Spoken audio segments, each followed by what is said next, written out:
Now, across Texas, the issue is. I'm Greg Groogan in Houston. I'm Rudy Koski in Austin. And I'm Stephen Dial in Dallas. And this is Texas, the issue is.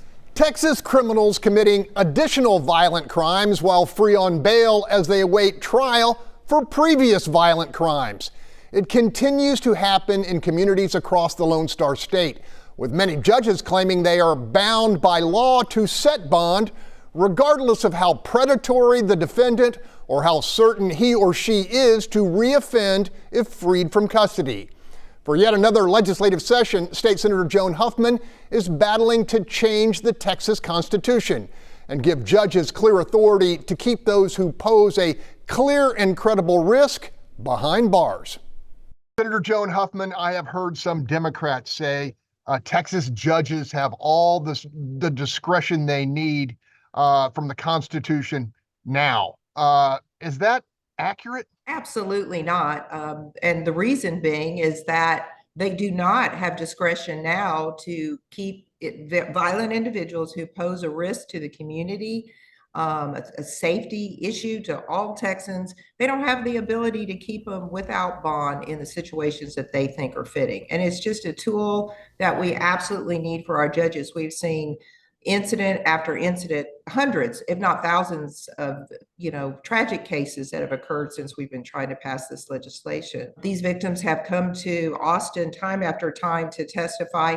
And I'm going to share with you this statistic, and it's shocking. And since 2021, and we've been working on this prior to that, just in Harris County, there have been 162 people murdered by violent, I get choked up because it's incredible, by violent offenders out on bond. And these are people that, should not have died. And there should be a way in the system for judges to take the responsibility to see that these are individuals that were on bond for a violent offense. They should not have been out. And the time has just come for the people of Texas to have, some say in this and some put an end to this madness. Senator, I'm not going to put words in your mouth, but I will talk about the words of crime victim advocates who say if the Democrats block this one more time, they will indeed have blood on their hands, the future victims that are certain to be made by predators released on bail. Well, that's not hyperbole because it's actually shown by data.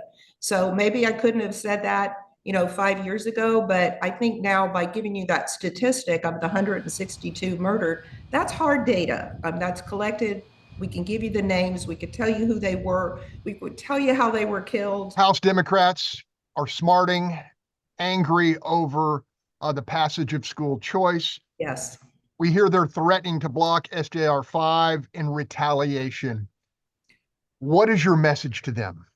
I would say that would be a sad event in the history of Texas, because certainly we can put politics behind us when we're talking about the lives of Texans.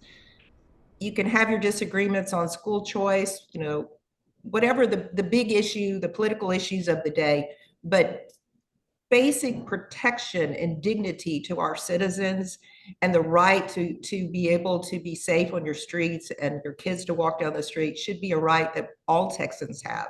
And we should all work together. It should be above politics. That's my message to them. Do what you want to do, play your games, but not with the lives of the people of Texas. You take the lieutenant governor and the governor at their word that this is an issue worth going to the mat for and potentially a special session? I believe that both of them passionately believe in this issue and passionately want to defend the rights of Texans. I do. Okay, fellas, my one-word description, protection. Stephen, what's your word? I'm going to break the rules. Revolving door. Okay, Rudy, lay it on me. Greg, the word for me is alignment. Okay, plenty to unpack here, so stay with us. The Fox Texas Trio set to talk bond reform on the other side of this break. Welcome back. With a 2/3 vote needed in the Texas House to put a bond reform constitutional amendment on the ballot, Democrats in the lower chamber are once again in position to torpedo a public safety measure Governor Abbott has designated emergency legislation. Rudy, it's been reported that 50 House Democrats have committed to vote against all Republican House joint resolutions, including bond reform. Is the soft on crime hill really the one they want to die on in Texas?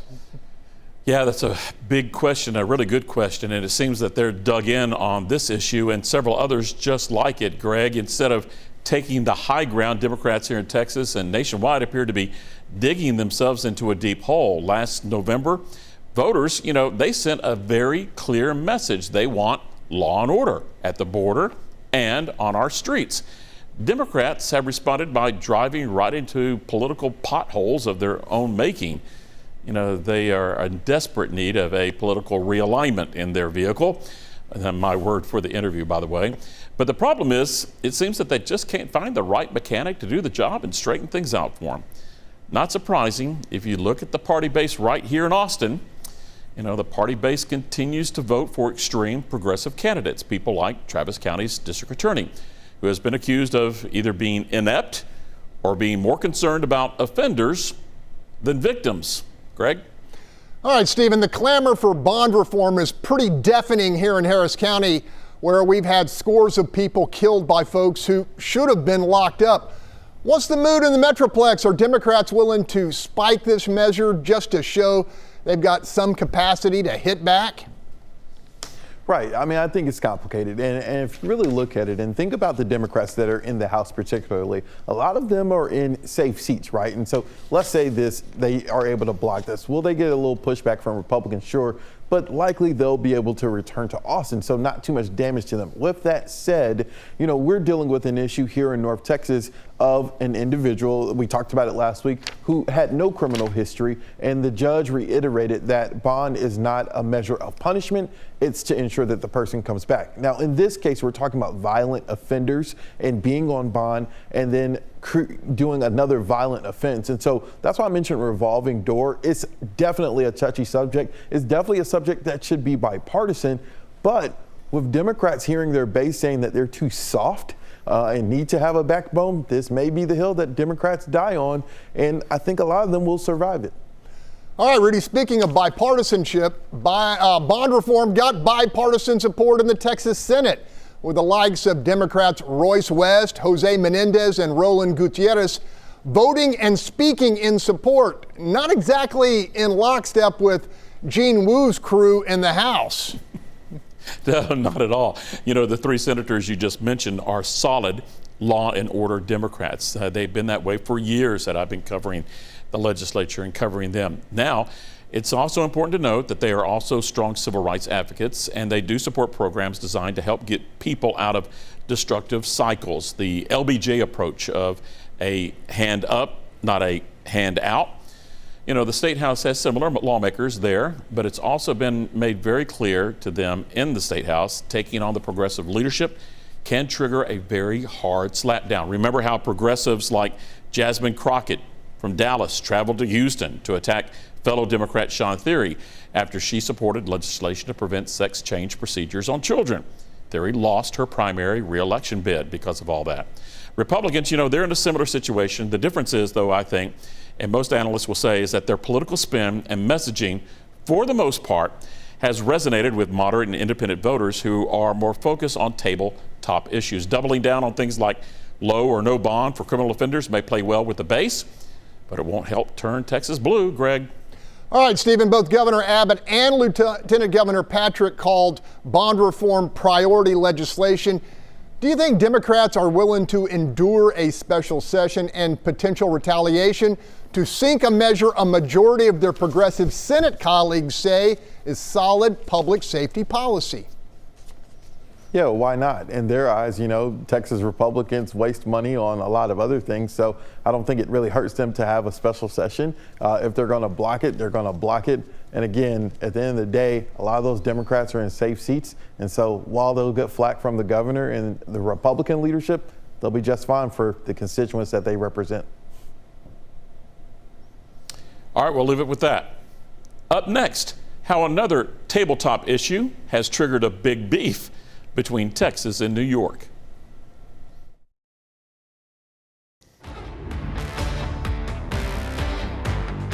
Welcome back. Earlier this year, Lieutenant Governor Dan Patrick started a somewhat surprising political food fight. It involves legislation to rename the New York strip steak to the Texas strip steak. Now, this beef escalated just a few days ago when a resolution, SCR 46, moved out of the Senate and from a committee and to the full Senate, which was taking it up on Thursday. Todd Shapiro, a restaurant owner in Albany, he's threatening to file a lawsuit to block this rebranding. I spoke to Shapiro about his come and take it stand. Your crazy lieutenant governor comes up with this idea to try to get rid of the New York strip steak. Now, I'm a New York institution. The war room is where everybody comes. Forget about it. You come here, you hang out, you get steaks. I mean, it was called the New York strip, not the Texas strip, not the Louisiana strip, not the California strip, the New York strip. It was invented in the Delmonico's restaurant over 100 or something years ago. And people come here, and we must sell at least 50 to 60 steaks a day. It's not so much if it's a Texas cow or a cow coming from New Jersey or a Jersey steer. It's about the cook, the preparation, the style, the meat quality. It's called the New York strip. Now this guy is trying to get in the media. You're telling me you have nothing better to do in Texas except name steaks after each other? Come on. Are you really worried that this will hurt business for you? Politicians purely trying to get themselves in the paper, trying to drive themselves some media. This is about human life. This is about job creation, about keeping my employees alive, selling steaks. My chef spends days, nights preparing our steaks, marinating them, making a certain New York strip that's made nowhere else. And now you bunch of yahoos are trying to turn around and steal my business by renaming it. It's ridiculous. It's done. It's nonsense. It's political BS. Are you still thinking about a lawsuit?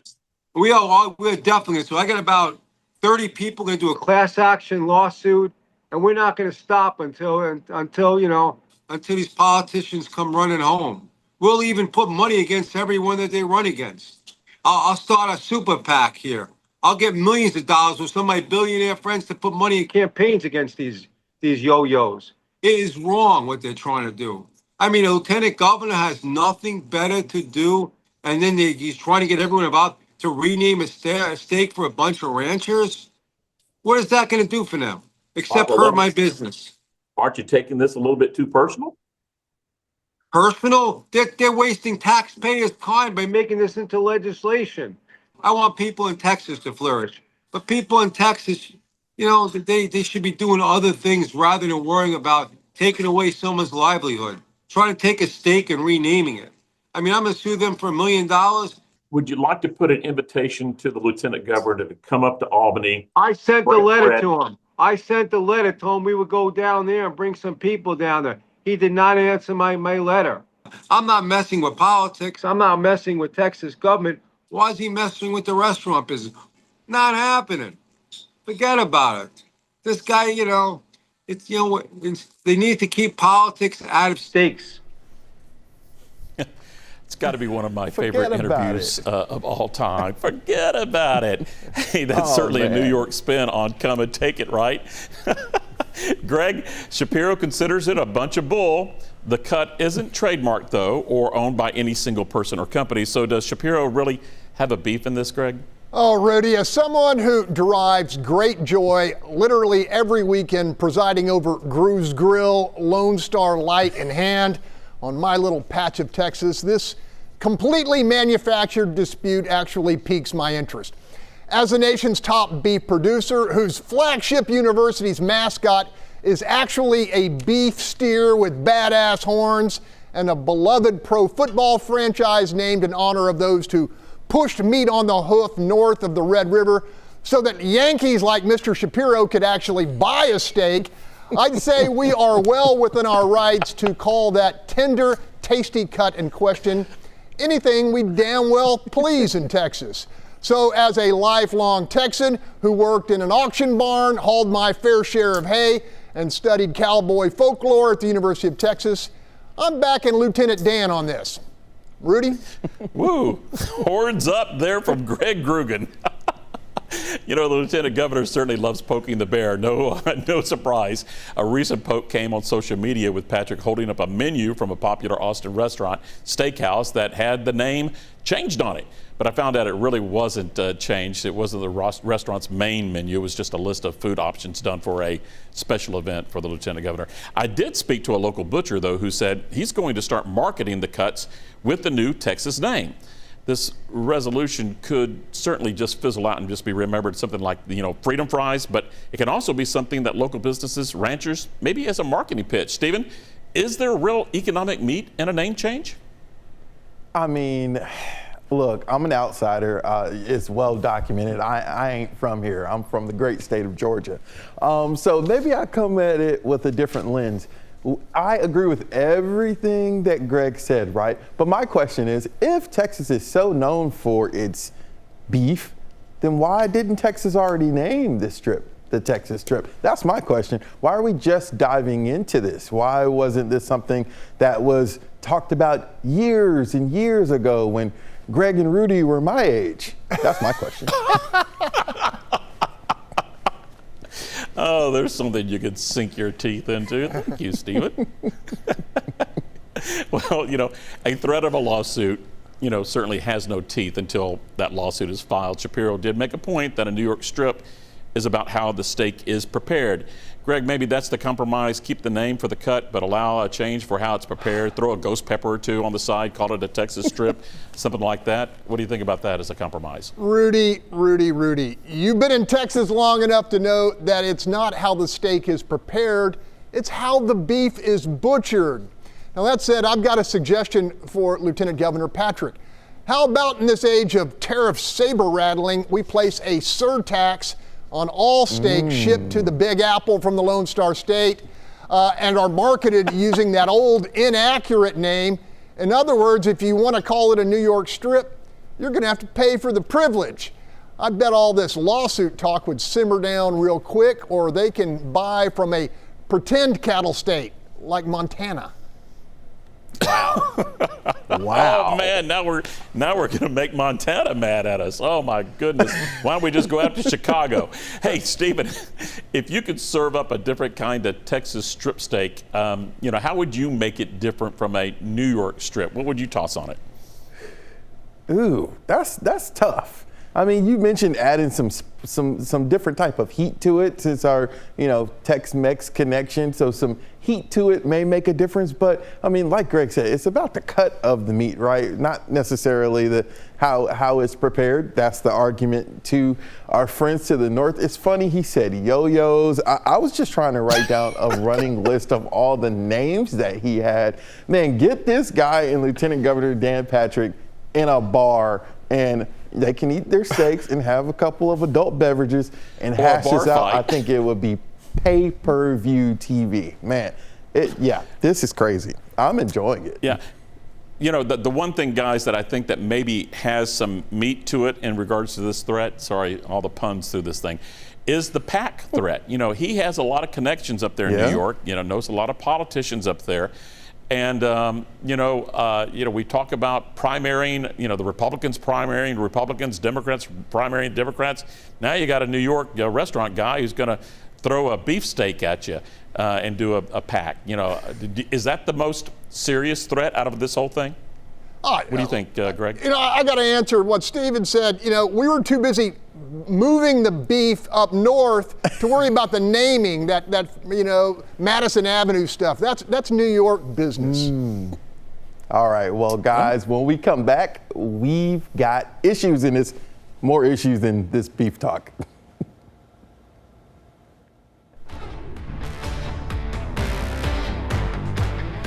Welcome back. We've got issues. This is the segment where we talk about what really grinds our gears. What my issue is why do all these issues keep happening with planes? Like at first it was kind of like, oh man, that's weird. But now it's like weekly and daily. I'm about to take a bunch of flights, guys. I don't ever have issues about flying, but talking to my brother and my mom, they are legit like concerned and thinking about like not flying places anymore. I don't think it's to that level, but there is an issue. Are the planes just outdated or what? I don't know. Rudy, what's your issue? Yeah, you know, that's pretty good, Stephen. I just flew back from Alaska earlier last month, middle of last month, on a trip that I took there, and I have to admit, that was in the back of my mind, you know, where could I go if the door blows out? But yeah, it's a shame that we had to think about that. You know, my issue is something a little bit more fun. You know, here it is Sunday night, and down in Buda, they're wrapping up the annual Buda Wiener races. And it's something that is just amazing to see. It's a great event, but it's put on by the Buda Lions Club, and they do this as a major fundraiser that goes into a lot of their charity programs.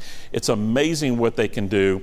It's also amazing that my dog, Jimmy Dean, was the big winner in 22. Last year, he came in third place, got the bronze medal. And he's a pretty fast little doggy there. A lot of fast little doggies there. But my issue is that the legislature right now is working on issues in trying to help charity organizations. And I think that they're missing an opportunity to do more to help charities like the Buda's Lions Club to really promote and get a lot more fundraising and to get a lot more help out there. So that's my issue. State lawmakers need to look at these charity programs and help them out more. Greg? All right, look, the limited time I'm willing to watch the NBA was justified by one player in the Houston versus Golden State series. You know what I'm talking about, Draymond Green.